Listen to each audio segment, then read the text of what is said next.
had to set up based on 3 conditions, which was at refrigerator, room temperature, and warmed milk. So in the first condition, we had to warm milk and we waited until it cooled down. This is also known as pasteurization, and it's a technique that we use to kill the microorganisms present in the milk. After the milk cooled down, we added 1 tablespoon of culture, which is curd, so that the boiled milk would curdle the next day for the yogurt to be prepared.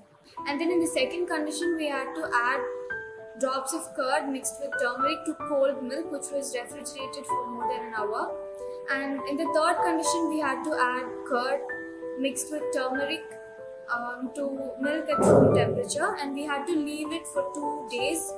We can simply tell it as 2 mornings, and in first morning and second morning we had to make observations. In investigation, we all concluded that the milk that was warm would be ideal for preparing yogurt. And the same condition they used it. And we use the same condition for preparing yogurt at school. So we made curd in our school and it came out very well. So with the usage of curd, we made yogurt. So we made 2 types of yogurt. One was mango and one was mocha yogurt. So in the mango yogurt, we peel the mango. We peel 2 mangoes and added into a mixer and mixed it with curd, and it came in a thick consistency. So that's when we know that it's right amount. So it's right. So we poured it into a container, and for sweetness we added honey and poured it into a container and refrigerate it for around 2 hours or 3 hours. The same thing was mocha, but with mocha we added cocoa powder and coffee powder. There are 2 types of yogurt, one that is sold in stores and one that we make in our homes. The one that we make in our homes is very natural, and it's kind of hard to make than the one made in stores. The one made in stores has artificial flavors and preservatives which make it last longer. The shelf life will be more compared to the one that we make in our homes. The artificial yogurts have many flavors, and it's very easy to produce the different flavors, as you can just open a bottle of fruit flavor or mocha flavor or some flavors, and you can easily just add it inside the yogurt rather than the one we make in our homes. We have to prepare the flavor and the culture to blend it. So it's preferably the better option, as it has less preservatives which make it. There are no preservatives. No preservatives which make it good for health. And yogurt is also a probiotic which helps us digest food easily. There are a number of preservative techniques used, but the preservation techniques we used were adding sugar, and then after the jam was made, we kept it in the freezer. So we did this instead of adding preservatives. And first, to make the jam, you will have to narrow down on the flavors you will want to do. So the flavors we did were mixed fruit jam. So we added all the seasoned fruits, which were banana, grapes, pineapple and apple.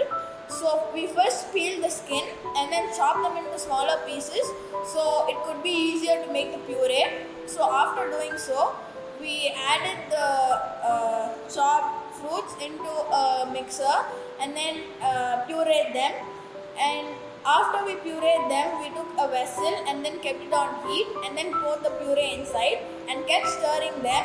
We did this because we wanted to kill bacteria which were still there.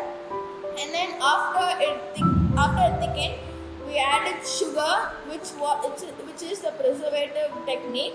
And then after we added sugar, after like half an hour after it thickens, we poured like 2 tablespoons of lemon juice.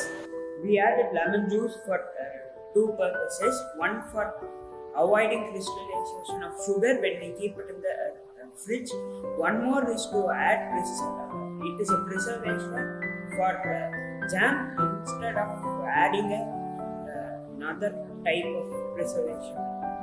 In artificial preservation, we added a natural preservation to our jam. So previously our classmates had made yogurt, so in which lactobacillus named bacteria was used.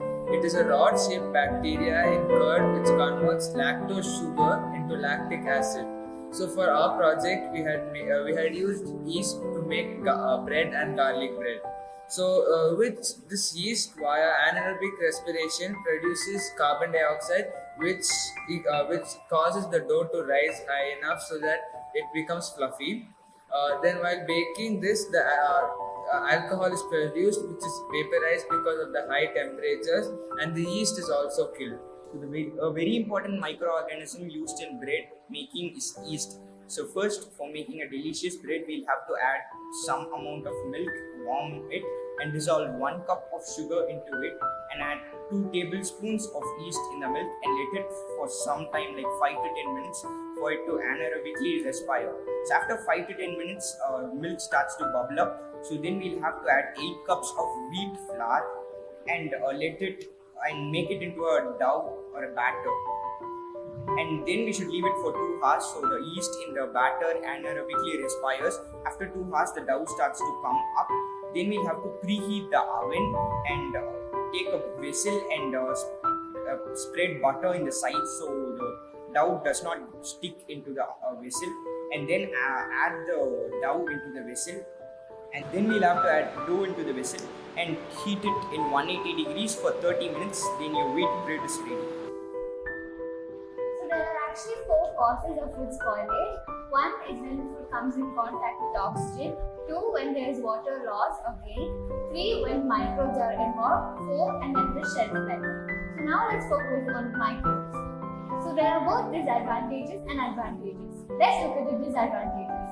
There's a microbe called salmonella which stays in raw meat, and this might even cause illness and death. Let's look at what are the ways to stop microbe growth. First, citric acid is added to soft drinks which reduce microbe growth by increasing the acidity. Then canned foods are heated for a high temperature for a long time so that all the microbes are dead. Let's look at few of the advantages. Yeast is used in bread and alcohol, and bacteria, lactobacillus. Yeast is used in bread which produces alcohol. Yeast produces alcohol and carbon dioxide. And the carbon dioxide which is getting released is the one which is making our bread rise, and this makes it soft and nice. Right? So instead of citric acid, what we add? So this told us about citric acid being added. So instead of citric acid, what we do to our jam? What we add? So we added a lemon juice. So do you think pH can affect how microbes grow? Right. So at a very if the pH is slightly high, the microbe growth is discouraged. Go ahead. There are different methods to preserve foods. One of the methods to preserve food is by adding sugar to the dish. So I'm going to tell you a recipe made using sugar. So we made lemon cordial, and it's like squash.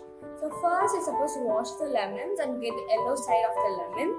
So then cut the lemon and squeeze the juice out. Now add a cup of sugar and a cup of water and heat it until the sugar dissolves. Just add a little bit of milk to remove the impurities. Later, cool the syrup, and now you can add a bit of lemon juice to the syrup and the grated lemon. So now cordial is ready. To make lime juice, you can add the adequate amount of water to your cordial.